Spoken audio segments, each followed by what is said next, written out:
शांताकारं भुजगशयनं पद्मनाभं सुरेशं विश्वाधारं गगनसदृशं मेघवर्णं शुभांगं लक्ष्मीकान्तं कमलनयनं योगभिर्ध्यानगम्यं वन्दे विष्णुं भवभयहरं सर्वलोकैकनाथं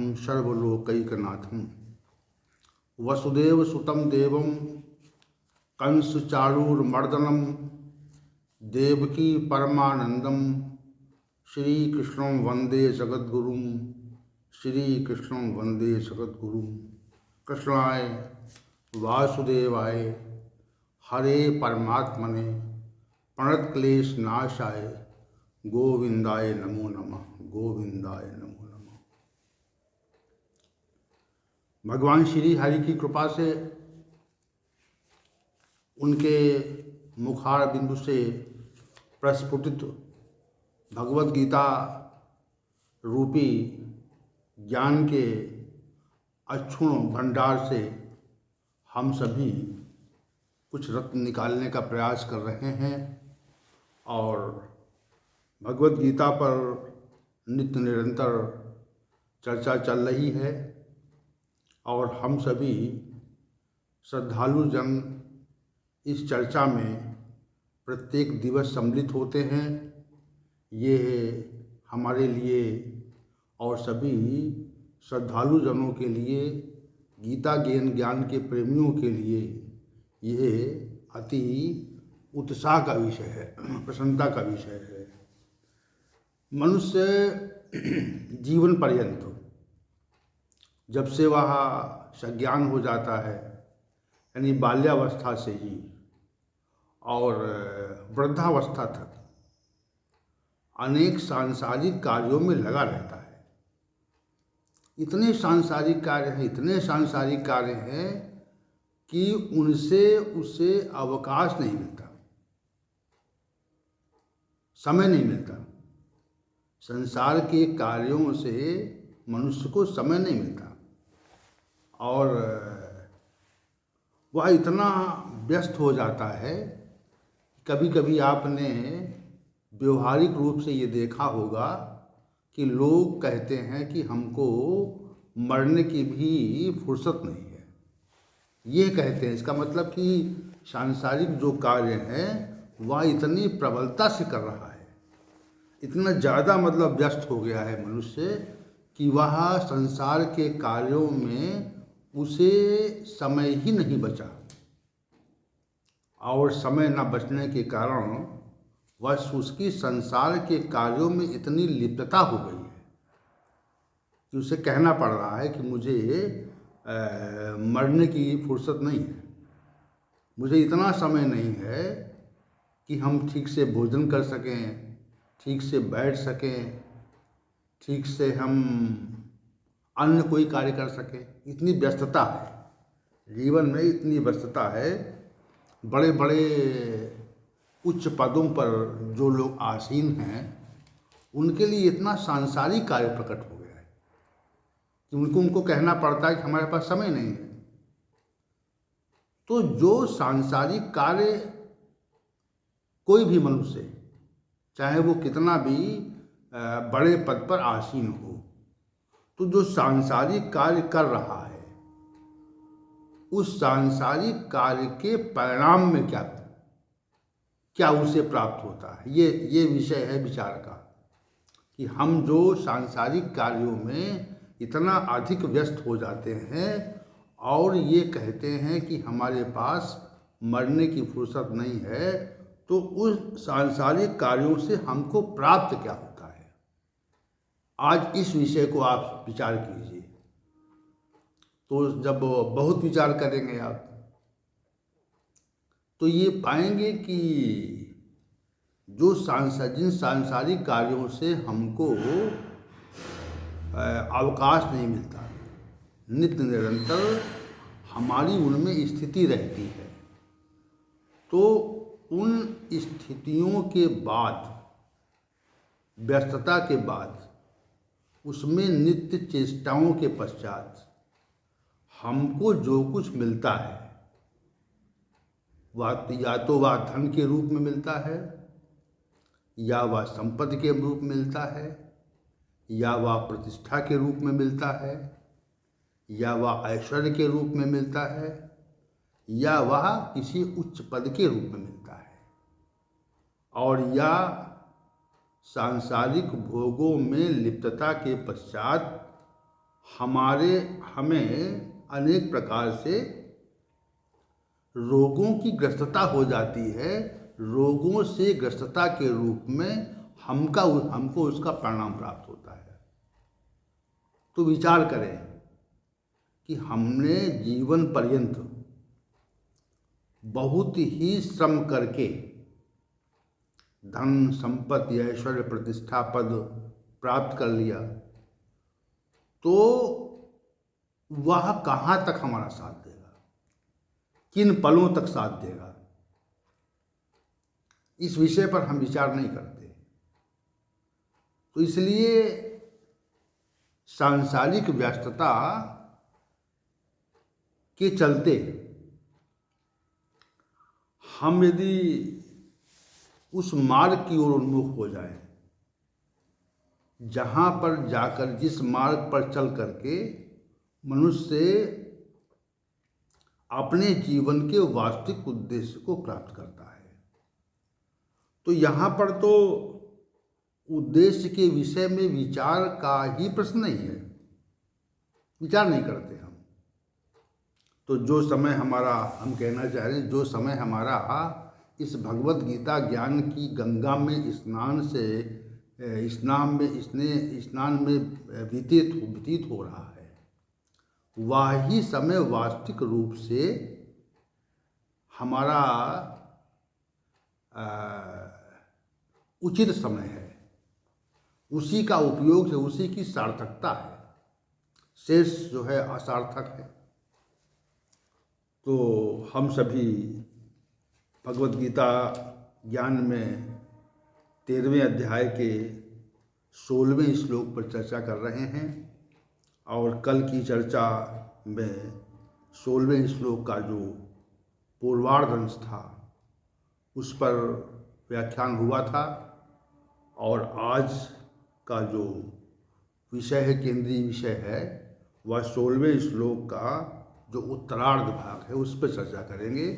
भगवान श्री हरि हमको सक्षमता दें और आपको आशीर्वाद दें कि आप इस चर्चा का श्रवण कर सकें। श्री भगवान ने कहा, अविभक्तम च भूतेषु विभक्तम इव च स्थितम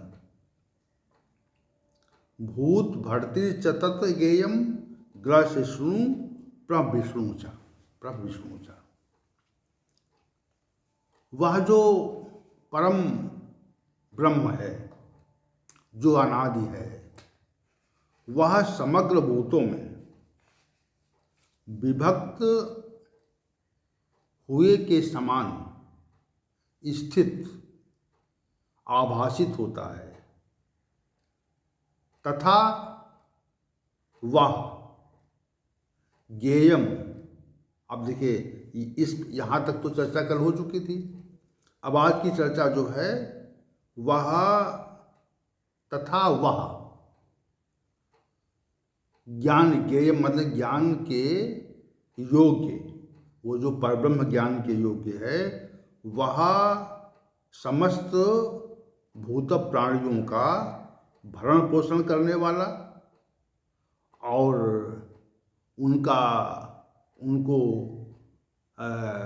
संहार करने वाला, तथा उनको, उन सबको उत्पन्न करने का हेतु है।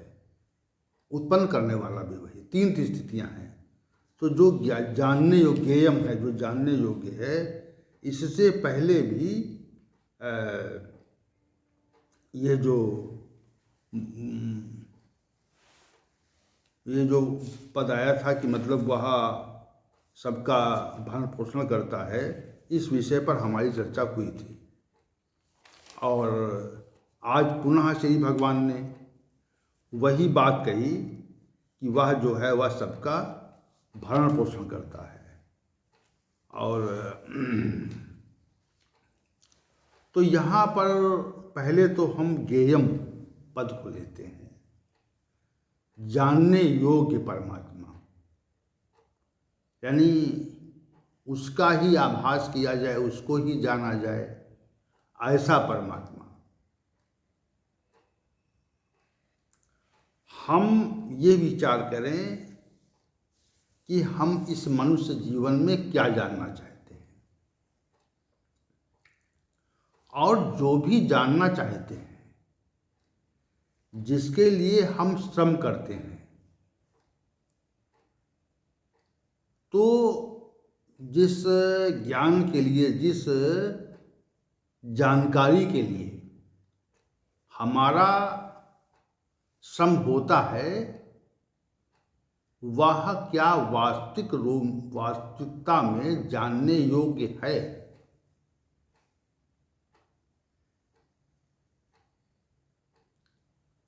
और यहाँ श्री भगवान कहते हैं कि वह परमात्मा ही जानने योग्य है। शेष को जानकर परमात्मिक विषय के अतिरिक्त हम जो भी जानना चाहते हैं या जो भी प्रश्न से जान लेते हैं, वह जानने के योग्य नहीं है, वो ज्ञेयम नहीं है।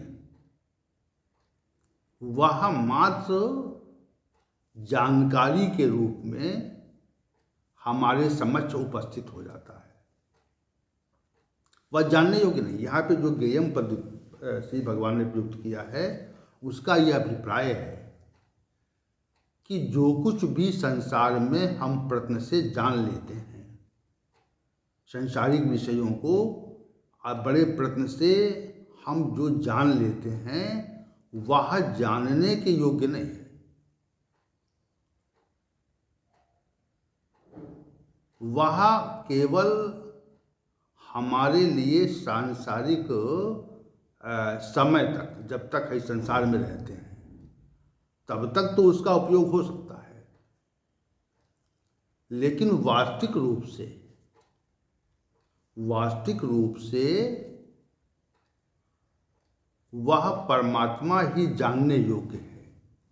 यानी जो जिस तत्व को हमको, जिस विषय को हमको जानना चाहिए, वह मात्र परमात्मिक विषय है, ऐसा श्री भगवान का कथन है।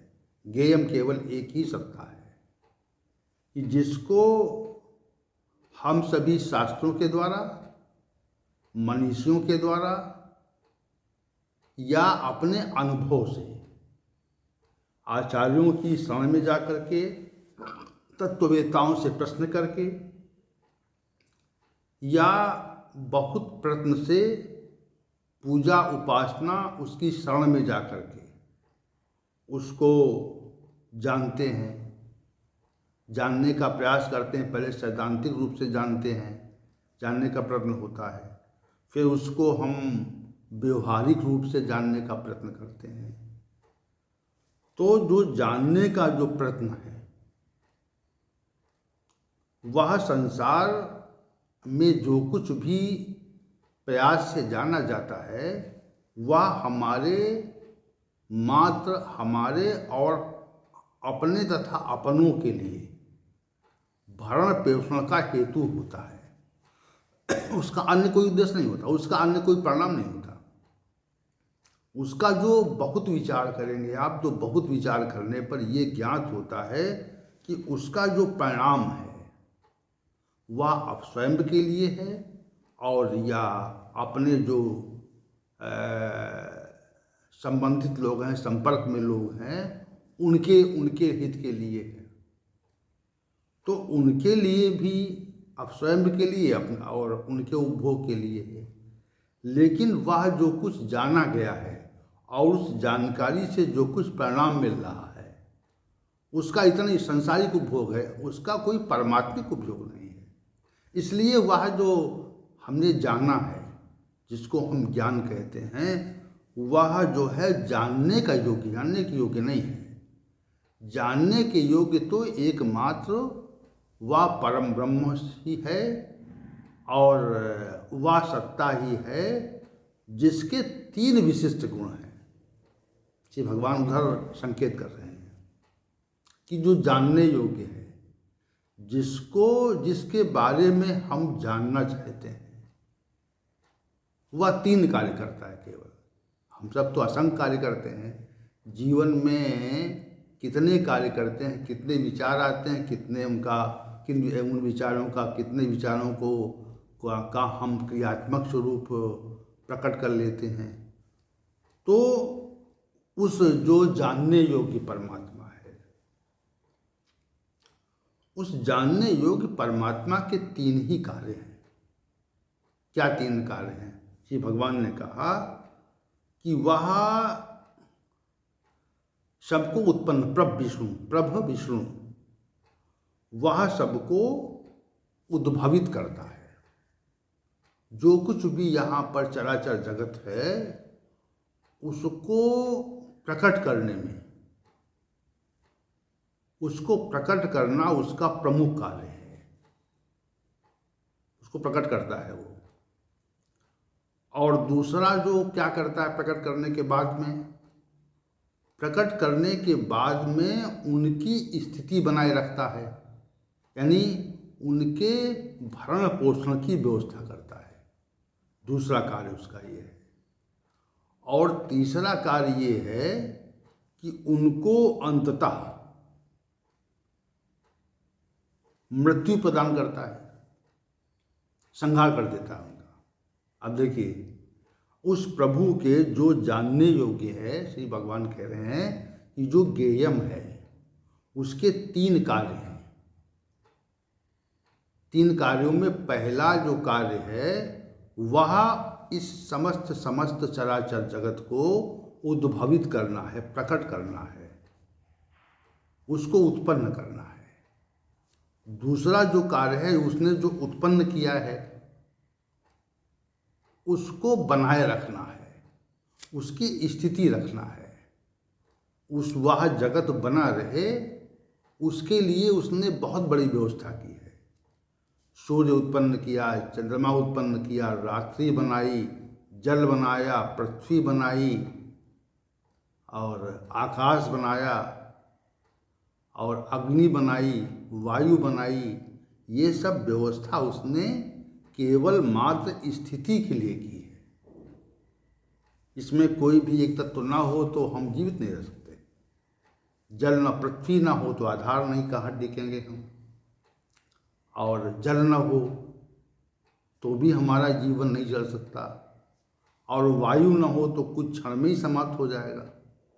पृथ्वी, जल, वायु, अग्नि ना हो तो हमारे शरीर में तापक्रम नहीं रहेगा, हम स्वतः मर जाएंगे। और आकाश ना हो तो, अवकाश नहीं है, रिक्तता नहीं है, तो हमारी क्रियाएं, चेष्टाएं कैसे होंगी। तो ये जो सब सारी व्यवस्था की स्थिति देखी। नंबर 2 वाली उद्भव, पहले उद्भव, किसी वस्तु का हम पहले निर्माण करते हैं और फिर निर्मित वस्तु जो है वह बनी रहे। जैसे कोई आवास बनाते हैं तो आवास इतना नीचे इतनी गहरी नींव दे देते हैं, मजबूत दे देते हैं कि वह आवास गिरे नहीं। तो पहले जो कार्य श्री भगवान ने कहा परब्रह्म का है, वह उसको उद्भवित करना है और फिर उसको इतनी स्थिति दे देना है कि वह जो चराचर जगत रूपी जो भवन श्री परब्रह्म में निर्मित किया है वह स्थित रहे। अगर असंख्य जीव बनाए गए होते और उनके भरण पोषण की व्यवस्था न की गई होती तो यह जो जीव बनाए गए होते ये स्वतः मृत्यु को प्राप्त हो जाते। इसलिए प्रत्येक प्राणी मात्र का जीवन चले, इसके लिए, इस स्थिति के लिए तमाम प्रकार के खाद्य पदार्थ, वनस्पतियाँ वह भी एकत्र कर दी।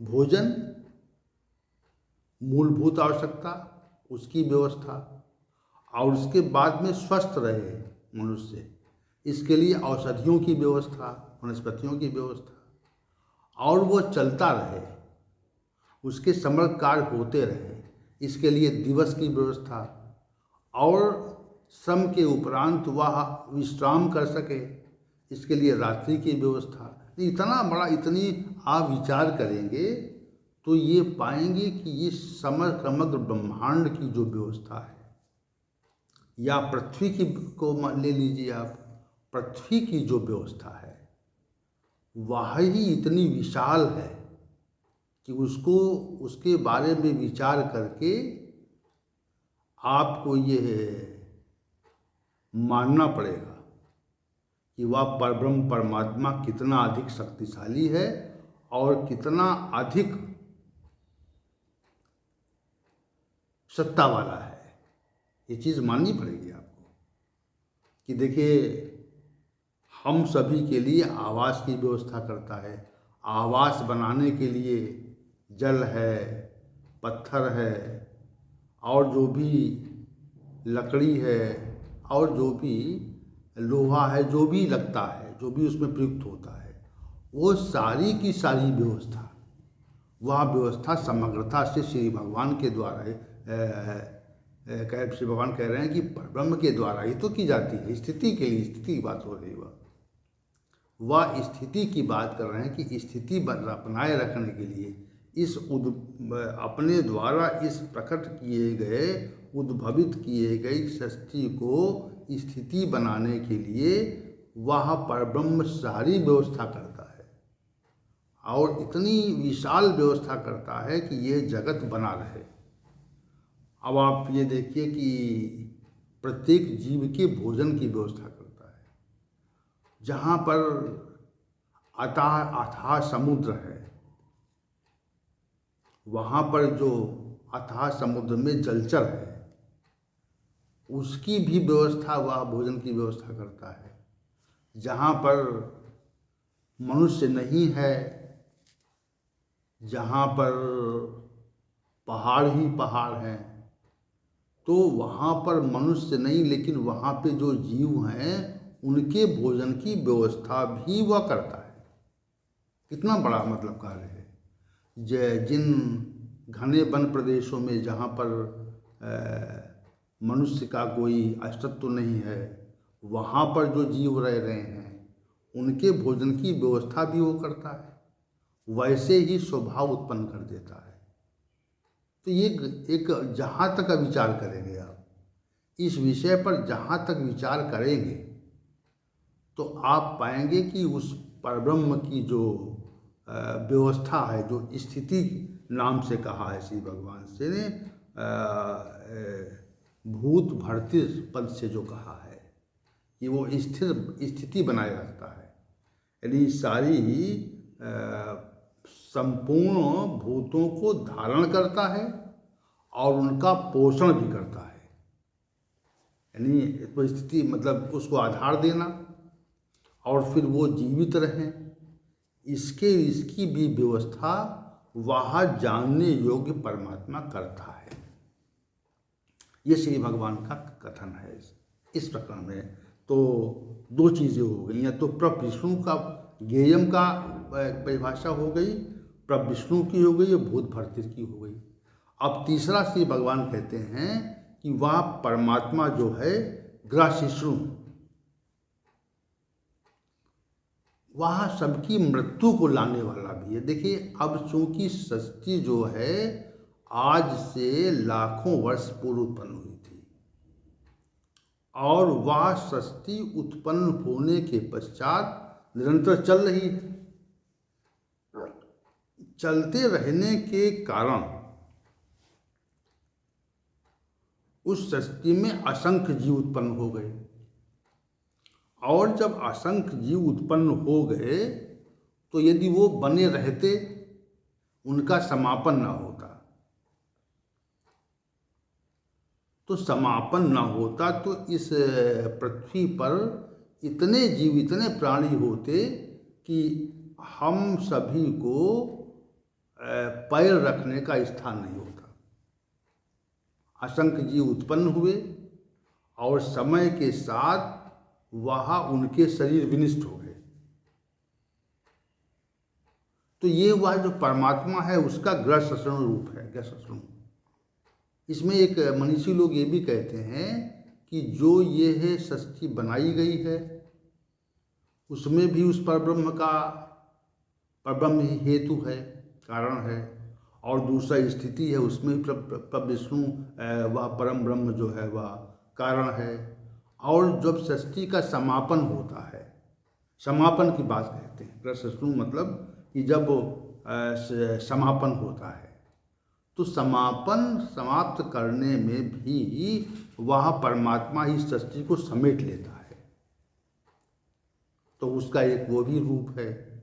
तो शास्त्रों ने ये बताया कि जब उद्भव वाला स्वरूप है तो वह जो ब्रह्मा है उसका वह स्वरूप है कि ब्रह्म, ऐसा माना जाता है कि ऐसा शास्त्रों में वर्णन है कि ब्रह्मा जी ने ही इस समस्त सृष्टि को बनाया है, उद्भवित किया, रचना की है, और भगवान विष्णु ही इस समस्त सृष्टि को पालते हैं, और रुद्र रूप में भगवान शंकर ही इस सृष्टि में मृत्यु और अंत में सृष्टि का विनाश कर देते हैं। तो ये परब्रह्म के ही स्वरूप, तीनों स्वरूप हैं, ऐसा शास्त्रों ने कहा, ऐसा मनीषियों ने कहा। तो हम शास्त्रों और मनीषियों के द्वारा जो कुछ भी कहा गया है उसी को मानने के लिए बाध्य हैं, क्योंकि हमारी जो बुद्धि की पहुँच है या हमारी बुद्धि जहाँ तक जाती है वहाँ तक हमें ये तथ्य मानना पड़ता है। हमारे सामने अन्य कोई विकल्प नहीं है कि हम ना माने, इसलिए हम इस तथ्य को मानते हैं कि जो श्री भगवान ने परब्रह्म के बारे में 3 स्थितियां बताई, और ये पहले कहा कि वह ही जानने योग्य है। वह जानने योग्य क्यों है? क्योंकि वह प्रविष्णु है, सबको हम सबको उत्पन्न करने वाला, अपनी उत्पत्ति का तो कारण है। हमारी उत्पत्ति का जो कारण है उसको भी जानना हमारा लक्ष्य है, और जो हमको हमारा भरण पोषण करता है उसको